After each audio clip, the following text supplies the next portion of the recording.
चीज़ हम जब करने जाते हैं तो बहुत सारे चैलेंजेस आते हैं हमारे रास्ते में, बहुत सारी परेशानियाँ आती हैं। तो इस चीज़ को मतलब एक बड़ा मूवमेंट बनाने में आपने किन परिस्थितियों का सामना किया?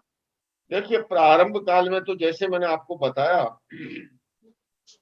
क्योंकि परिजन अटैचमेंट के कारण से, ममत्व के कारण से, मोह के कारण से इस मार्ग पर जाने नहीं दे रहे थे। उनसे परमिशन प्राप्त करने में मुझे बहुत संघर्ष करना पड़ा।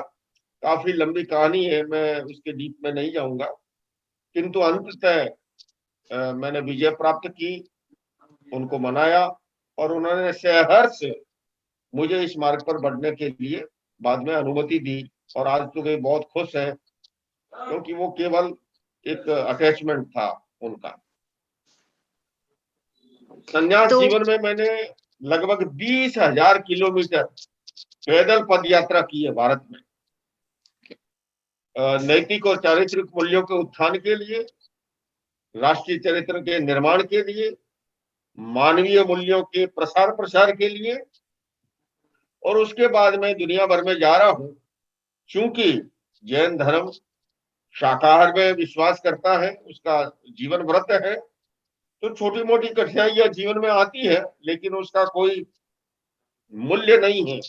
जब हम किसी बड़े पर्पज के लिए, उद्देश्य के लिए कार्य करते हैं, तो संघर्षों से, कठिनाइयों से आदमी को घबराना नहीं चाहिए। हाँ, जब मैंने वाहन विहार शुरू किया, चूंकि वर्षों से चली आ रही एक संप्रदाय की परिपाटी, ये एक तरह से दिए और तूफान की लड़ाई होती है, किंतु उसमें भी मुझे युवाओं ने साथ दिया और प्रगतिशील विचारों के समाज ने साथ दिया।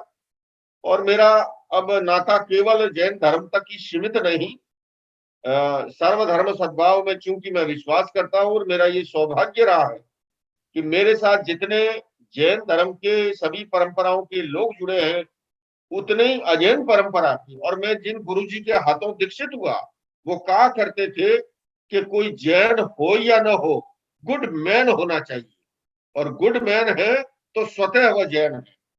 तो व्यक्ति निर्माण मूल उद्देश्य रहा है कि कैसे हम लोगों की जिंदगी को बेहतर बनाने में, समाज को बेहतर बनाने में अपना योगदान दे सकते हैं। जिस समाज से हमें बहुत कुछ मिला है, उस समाज के प्रति भी हमारा कुछ कर्तव्य है, दायित्व है, और मैं यत्किंचित रूप से उसे निर्वाह करने का प्रयास कर रहा तो आपकी अब तक की जर्नी में आपके कितने फॉलोअर्स रह चुके हैं? कितने लोग आपकी इन बातों को हूँ। मानकर मैं तो चलते हैं? स्वयं आप सभी का फॉलोवर्स हूँ। मैं ये गिनती नहीं करता कि मेरे कितने फॉलोवर्स हैं। हाँ, मेरा ये मानना है कि जो अच्छे विचार हैं, उन विचारों के लोग फॉलोवर्स बने। और मैं समझता हूँ असंख्य लोग देश और दुनिया में ऐसे जुड़े हुए हैं जो इस प्रकार के सिद्धांतों में विश्वास करते हैं। एक होता है जन्मना जैन, और एक होता है कर्मणा जैन।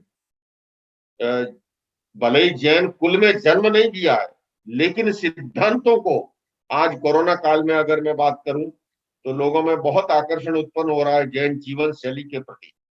जैन जीवन शैली एक साइंटिफिक, जैन दर्शन एक साइंटिफिक दर्शन है, और मौजूदा समय में बहुत रिलेवेंट है।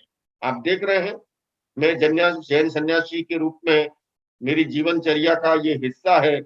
ये मुंह पर जो लगा हुआ है, इसे मुख भस्त्रिका कहते हैं। आज आप देखिए, पूरी दुनिया को ये लगाने के लिए मजबूर होना पड़ रहा है ना। जैन धर्म कहता है सूर्यास्त के बाद भोजन ग्रहण नहीं करते हैं। आजकल मेडिकल साइंस कहता है कि सोने से 3 घंटे पहले भोजन कर लेना चाहिए। जैन परंपरा में हम लोग उबला हुआ पानी का प्रयोग करते हैं। आज लोग मिनरल वाटर की जो बात करते हैं, तो जैन धर्म शाकाहार की बात करता है। आज ये निर्विवाद एक तथ्य है, क्योंकि आहार भी न केवल हमारे शरीर को, हमारी मन, हमारी बुद्धि, हमारी इंद्रिय, हमारी भावनाएं, हमारी आत्मा, इन सबको प्रभावित करता है। इसीलिए हमारे प्राचीन ऋषि मुनियों ने कहा था, जैसा खावे अन्न वैसा होवे मन। और आज मेडिकल साइंस इस बात को एक्सेप्ट करता है, मॉडर्न मेडिकल साइंस, कि जैसा हम भोजन ग्रहण करते हैं, वैसा हमारे मस्तिष्क में न्यूरोट्रांसमीटर का निर्माण होता है, और उसी के साथ हम दूसरों के साथ बिहेवियर करते हैं, व्यवहार करते हैं।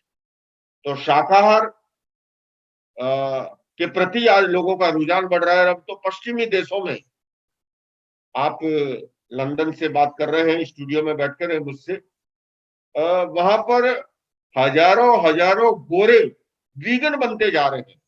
और वीगन का अर्थ है वो डेयरी प्रोडक्ट्स ही यूज नहीं करते हैं, ये शाकाहार से भी और आगे की बात है। तो मैं समझता हूँ इन सिद्धांतों के प्रति जो है रुझान है, और इन सिद्धांतों को फैलाने के लिए हम सभी योगबुद्ध बने।